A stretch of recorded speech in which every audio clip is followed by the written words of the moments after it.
C'était il y a un peu plus d'un an, le 3 septembre 2020, le Premier ministre Jean Castex annonçait le déploiement du plan France Relance, un plan qui devait permettre de redémarrer l'économie confrontée à la crise sanitaire. 100 milliards d'euros avaient été promis à l'époque par le gouvernement pour toute la France, 100 milliards d'euros dont 250 millions pour la Guyane. Pour en parler, pour faire le point sur cette première année du plan France Relance en Guyane, pour savoir ce qui a déjà été fait et ce qui reste encore à faire, nous sommes ce matin avec François Leverger. Bonjour. Bonjour. François Leverger, vous êtes le directeur général de la coordination et de l'animation territoriale en Guyane. Déjà, il n'y a pas d'erreur pour commencer? Non, c'est ça, exactement. Avant d'entrer dans le vif du sujet, pour faire un point d'étape sur le déploiement du plan France Relance, un point d'étape, puisqu'on le rappelle, c'est un plan qui est étalé sur 2 ans. Avant de faire ça, j'aimerais qu'on revienne déjà sur la définition, on va dire, de ce plan pour bien comprendre sa finalité. C'est quoi, du coup, France Relance? Ça s'adresse à qui en Guyane? Alors France Relance, c'est un grand programme d'investissement qui a été construit par l'État pour amortir d'abord les effets de la crise et ensuite pour créer les conditions de la reprise après le coup d'arrêt qu'on a vécu en métropole, en Guyane, en 2020. Donc le plan de relance au niveau national, c'est très ambitieux. C'est un objectif à la fois de contracyclique contre la crise, mais aussi un objectif de transformation des territoires dans le domaine de l'écologie, dans le domaine de la compétitivité et dans le domaine de la cohésion sociale. Donc il faut bien différencier d'un côté le plan de relance, on va dire, et de l'autre les aides apportées par l'État aux entreprises, avec notamment le fonds de solidarité. C'est bien deux choses différentes. Alors exactement, c'est vrai qu'il faut bien distinguer. Le plan de relance, c'est de l'investissement pour l'avenir. Les mesures d'urgence, ensuite, c'est toute une série de mesures pour aider les entreprises à traverser la crise. Donc dans ces mesures d'urgence, on a le fonds de solidarité qui a bénéficié à plus de 7000 entreprises en Guyane pour 94 millions d'euros. On a l'activité partielle, donc pour compenser le manque d'activité dans certains secteurs. Et je citerai aussi les prêts garantis par l'État qui permettent aux entreprises de traverser la crise pendant quelques mois. Alors Kylian en parlait, on voit un petit peu partout à côté des routes là en ce moment des panneaux publicitaires qui disent que 125 millions d'euros ont été investis en Guyane. Où est-ce qu'ils ont été investis pour l'instant ces 125 millions d'euros?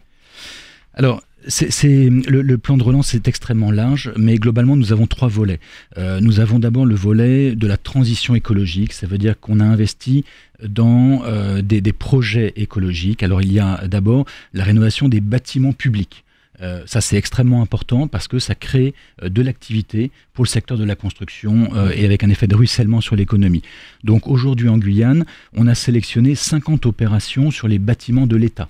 Donc déjà, on va rénover beaucoup de bâtiments et donc ça va améliorer les services publics à la clé. On finance aussi des rénovations de bâtiments des collectivités et notamment des bâtiments scolaires. Donc en fait, avec ce plan de relance, on va rénover 40 bâtiments scolaires. Donc ce sont, je cite les chiffres parce que c'est quand même important, ce sont 16 écoles primaires, 9 collèges, 5 lycées qui vont être rénovés du point de vue énergétique. Donc ça, c'est le volet transition écologique. Transition écologique, c'est ça. Ensuite, on a le volet compétitivité qui s'adresse aux entreprises. Et là, on a lancé un appel à projet qui s'appelle Territoire d'industrie, qui a extrêmement bien marché en Guyane, qui aide les entreprises à l'investissement. Et là, on a aujourd'hui 35 entreprises bénéficiaires pour environ 8 millions d'euros. Donc ça, c'est aussi très intéressant parce que les entreprises améliorent leur outil de production. D'accord. Le troisième volet, c'est la cohésion sociale. Ça c'est aussi très important, c'est l'appui et toutes les aides qu'on donne pour l'emploi des jeunes, pour la cohésion sociale de façon générale, avec l'appui de la mission locale, de Pôle emploi. C'est ce qu'on voit par exemple sur les affiches dont vous parliez, avec la garantie jeune, qui est un dispositif du plan de relance. Alors, vous m'arrêtez si je me trompe, hein. Finalement, ce plan, on va dire, il est divisé en 2 parties. D'un côté, des gros projets, des infrastructures dont vous avez déjà dit quelques mots, et de l'autre, des aides accordées à des projets privés. C'est bien ça? Il y a vraiment une distinction entre les deux qui est faite? Oui, tout à fait. C'est un mix. En fait, on a utilisé toute la palette des aides possibles. Donc, c'est à la fois des subventions aux entreprises, c'est à la fois de la demande publique, donc avec des marchés qui vont être notifiés chantiers qui vont être lancés extrêmement rapidement. Ça, c'est l'une des exigences qui a été posée par le gouvernement, hein, que tous ces marchés soient exécutés rapidement pour faciliter, pour accélérer la reprise. Donc effectivement, des aides, des subventions, des aides à l'emploi. Donc c'est une palette extrêmement variée d'appuis qui est apportée. Et donc, quelle proportion, j'ai envie de vous demander, ces investissements, ils ont été faits dans quelle proportion? Combien pour les projets privés, on va dire, et combien pour les infrastructures? Ça représente quelle part? Alors effectivement, aujourd'hui, il faut voir que les maîtres d'ouvrage publics sont très majoritaires. C'est-à-dire que on est parti sur qui correspond à l'économie guyanaise finalement déjà. Ça correspond à l'économie guyanaise et c'était aussi une volonté de l'État parce que c'est lui qui est le mieux à même d'investir dans l'économie très rapidement. Donc les entreprises, ça représente 8 millions. Donc aujourd'hui, on a un objectif d'investissement de 125 millions et on a accordé déjà pour 114 millions de crédits. Donc vous voyez, les 8 millions pour les entreprises, c'est un peu moins de 10%. Mais on a déjà fait bénéficier beaucoup d'entreprises et ça correspond effectivement aussi au tissu économique de la Guyane. 8 millions, alors que du coup le plan France Relance, j'ai du mal à le dire, à 1 an, d'ici l'année prochaine, quand ce sera totalement terminé, on sera à combien à peu près? Il y a un objectif clair qui a été fixé? Alors l'objectif, c'est 125 millions. L'objectif, c'est celui qui a été fixé dans les accords de Guyane en mars dernier. Donc c'est effectivement 125 millions sur 2020 et 2021. Donc on y sera très largement puisqu'on est déjà à 114 millions d'aides accordées. Donc vraiment, c'est un succès en Guyane et on arrivera certainement à des montants plus élevés d'ici 2021. Sur le plan des entreprises, on a besoin aussi que des entreprises se manifestent, qu'elles présentent des projets, parce que c'est aussi l'une des difficultés qu'on a, c'est de faire ressortir des projets que l'on va financer avec toutes ces aides. Donc l'appel à projet n'est pas encore terminé, certaines entreprises peuvent encore candidater? Eh bien, on va sans doute avoir une rallonge sur cet appel à projet. L'enjeu pour nous au niveau des services de l'État, c'est de pouvoir dire à Paris, on a des projets intéressants qu'on veut financer, et donc c'est aussi pour ça qu'on est en train d'identifier avec le MEDEF, avec la CCI et tous nos partenaires, on est en train d'essayer d'identifier les projets qu'on va pouvoir financer. Est-ce que vous pourriez nous présenter justement, nous donner quelques exemples de ces projets privés qui ont commencé déjà à bénéficier de ces crédits du plan France Relance? Oui. Peut-être pas tous, parce qu'il y en a beaucoup, mais peut-être les plus symboliques. Alors, par exemple, Délices de Guyane, qu'on connaît bien, Délices de Guyane, on va financer avec le plan de relance une ligne de fabrication de cacao et de confiture. D'accord. Voilà, par exemple. La société Guya Forest, qui est une pépinière dans le domaine de l'agroforesterie, va créer des serres, donc et va étendre son activité. Je voudrais aussi donner un autre exemple, alors là qui n'est peut-être pas du côté des entreprises, mais qui est du côté des bâtiments de l'État, parce que on a un site important qui va être créé à Desgrades-des-Cannes pour 18 millions d'euros. C'est un site de l'État qui va regrouper différents services, et donc c'est un projet, une opération importante pour le secteur du BTP ici localement. Et comment vous avez identifié, vous avez sélectionné, sur quels critères tous ces projets à financer? Alors, il y a plusieurs modes de sélection. Soit les entreprises et les porteurs de projets ont répondu à des appels à projets nationaux. Donc là, ça a été sélectionné au niveau par les opérateurs nationaux, etc. Soit au niveau local. Et à ce moment-là, ce sont les services de l'État, sous l'autorité du préfet, qui ont sélectionné les projets. Donc par exemple, pour les entreprises, nous avons un comité de sélection avec la CTG qui est présente, mais également avec BPI France pour identifier les meilleurs projets. Et vous en avez reçu beaucoup de projets? Vous avez dû en refuser aussi un certain nombre? On en a refusé, on en a reçu plus de 50. D'accord. Et donc on a un taux de sélectivité qui est à peu près d'1 sur 2.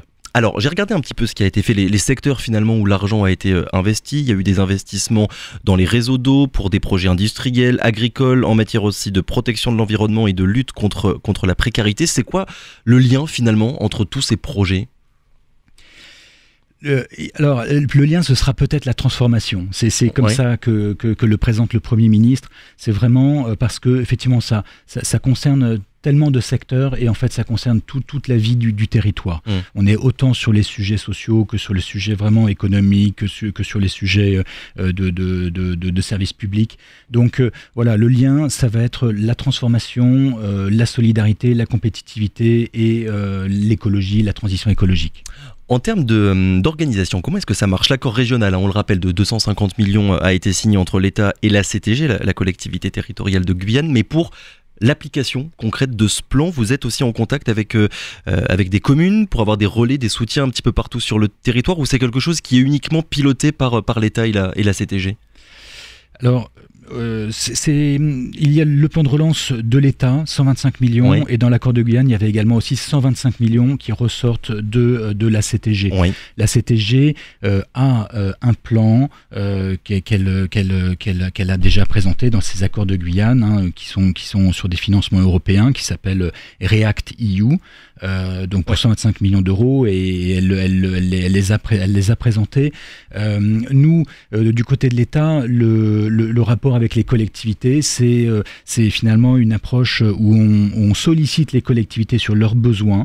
Donc on leur a demandé sur les bâtiments scolaires quels sont les bâtiments scolaires qu'elles souhaitent rénover, et en fonction de ça, on a examiné les demandes et on a priorisé ensuite. Donc c'est vraiment un dialogue avec les collectivités, avec les associations et avec vraiment tous les acteurs du territoire. Alors, puisqu'on parle d'application de ce plan France Relance, il y a un rapport, François Leverger, un rapport de la délégation aux collectivités territoriales de l'Assemblée nationale qui est sorti sur le déploiement de ce plan France Relance. Les deux députés qui sont occupés de ce rapport ont salué, je les cite, la rapidité d'engagement des crédits, mais ont pointé du doigt un manquement, on va dire, ou du moins quelque chose qui pourrait s'améliorer, le fait que les équipes préfectorales en place pour fluidifier finalement les relations entre l'État et les acteurs locaux dans le cadre de ce plan France Relance, ces équipes auraient, selon les deux députés, besoin d'être renforcées. Est-ce que c'est quelque chose que vous constatez, vous, à la préfecture de Guyane ? Alors, renforcer, oui, on aurait toujours besoin de moyens supplémentaires. Et c'est vrai qu'on recrute des personnes sur le plan de relance parce qu'on a besoin beaucoup de coordination. On le voit, c'est un ensemble de mesures extrêmement nombreuses, donc on a besoin de coordination. Et donc ça, on le fait. On a des moyens pour ça, à travers notamment des services civiques ou des moyens comme cela. Ensuite, on pose souvent la question en Guyane, est-ce qu'on a un sous-préfet à la relance ? Je fais office et j'ai les fonctions de sous-préfet à la relance en tant que directeur général de la coordination et de l'animation territoriale. Mais c'est quelque chose de provisoire ou qui va se pérenniser dans les années qui viennent ? Alors le dispositif des sous-préfets à la relance est pérennisé au moins jusqu'au présidentiel. D'accord. Et ensuite, les décisions seront prises ultérieurement. Ouais, ce rapport préconise de pérenniser au sein des préfectures des postes ou des fonctions de sous-préfet en charge de l'animation économique locale partout dans les territoires. L'impact de ce plan, François Leverger, on rappelle, il y avait 3 objectifs de France Relance.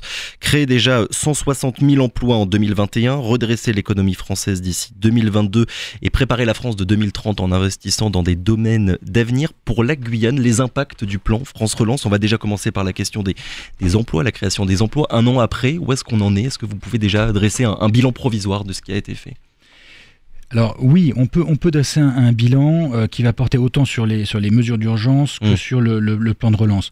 Le bilan, c'est que il y a une reprise, un redémarrage qui est fort en 2021.